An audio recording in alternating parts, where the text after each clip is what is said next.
कभी कभी लगता है कि हम इंसान नहीं रहे हैं, बस उंगलियां रह गई हैं जो मोबाइल स्क्रीन पर चलते ही किसी की जिंदगी पर फैसला सुना देती हैं। आज हमें किसी की सच्चाई जानने की जरूरत नहीं होती, हमें बस एक नाम चाहिए, एक चेहरा चाहिए जिस पर हम अपनी भड़ास निकाल सके।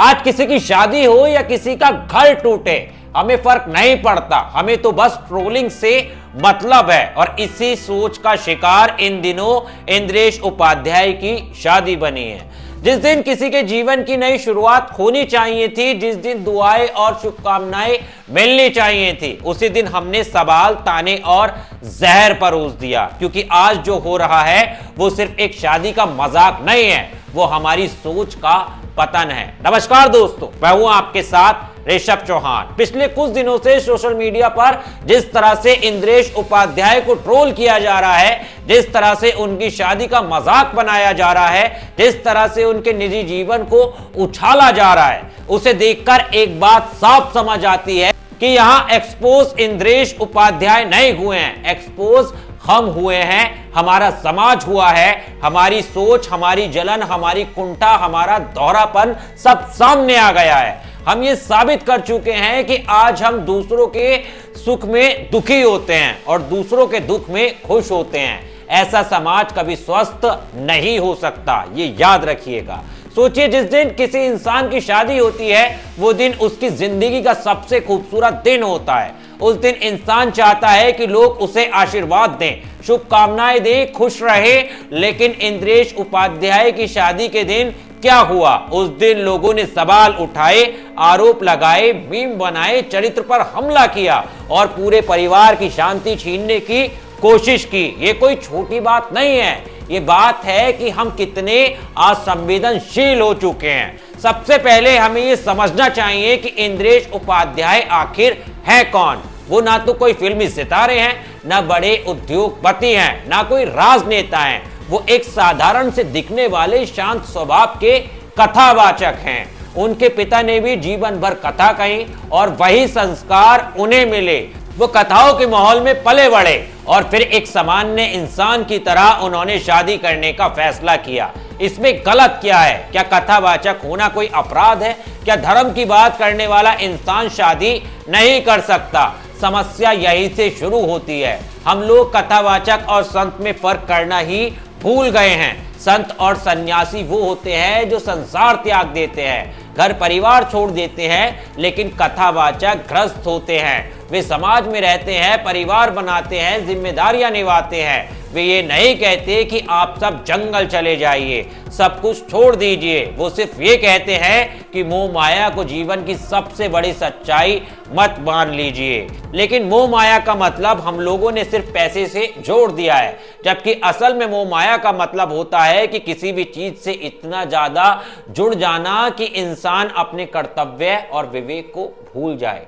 आज हाल यही है कि अगर कोई कथावाचक अच्छे कपड़े पहन ले, अच्छी गाड़ी में बैठ जाए, अच्छा फोन इस्तेमाल कर ले या शादी कर ले, तो समाज को पेट में दर्द होने लगता है। लोग कहते हैं देखो मोह माया की बात करता है और खुद ऐश कर रहा है। लेकिन वही समाज जब किसी फिल्मी सितारे को करोड़ों उड़ाते देखता है, कई रिश्ते बदलते देखता है, खुलेआम गलत बातें करते देखता है, तो सब उसे स्वैग कहते हैं। यही सबसे बड़ा दोहरापन है। बॉलीवुड के लोग नशा करें, फूहड़ बातें करें, रिश्तों का मजाक उड़ाएं, तब भी हमें कोई दिक्कत नहीं होती। नेता भ्रष्टाचार में पकड़े जाएं, कोर्ट से सजा पाए हों, तब भी वे हमारे लिए हीरो बने रहते हैं। लेकिन जैसे ही कोई सनातन परंपरा से जुड़ा कथावाचक थोड़ा अच्छा जीवन जीता हुआ दिख जाए, हमारे हाथ में नैतिकता का डंडा आ जाता है। ये सहयोग नहीं है, ये मानसिक पक्षपात है और ये बहुत खतरनाक है। इस पूरे मामले का सबसे शर्मनाक हिस्सा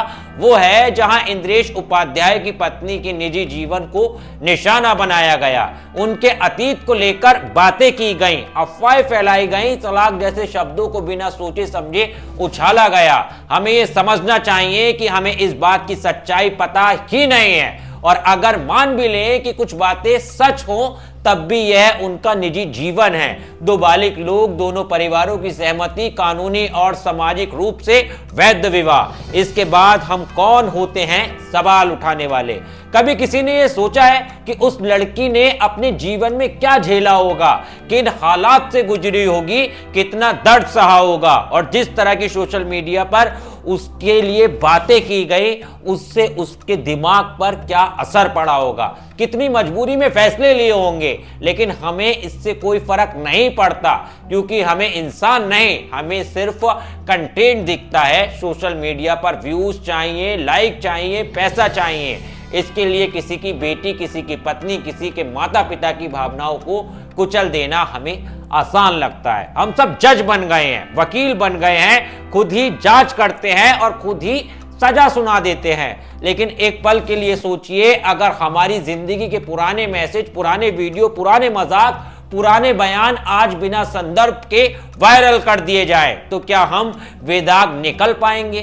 क्या हम उस कसौटी पर खरे उतर पाएंगे जो आज इंद्रेश उपाध्याय के लिए तय कर रहे हैं? इंसान विचार से बनता है और विचार समय के साथ बदलते हैं, और मैच्योर होना यही होता है कि इंसान अपनी पुरानी गलत बातों को समझे, सुधारे और आगे बढ़े। लेकिन हम लोगों ने सुधार, परिवर्तन और नई शुरुआत जैसे शब्दों को ही अपने शब्दकोश से निकाल दिया है। हमें सिर्फ पत्थर मारना आता है। आज जो इंद्रेश उपाध्याय के साथ हो रहा है वही कल किसी और के साथ भी हो सकता है। ट्रोलिंग कभी खत्म नहीं होगी, बस चेहरा बदलता रहेगा।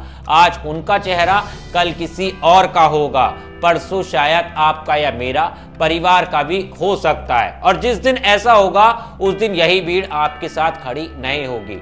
धर्म मन से नहीं मरता, धर्म तब मरता है जब किसी की शादी पर बधाई देने की जगह हम चरित्र हत्या करने लगते हैं। धर्म तब मरता है जब किसी की खुशी देखकर हमारे मन में शांति नहीं बल्कि जलन पैदा होती है। धर्म तब मरता है जब हम संस्कृति और मर्यादा की बात करते हुए सबसे पहले उसी मर्यादा को कुचल देते हैं।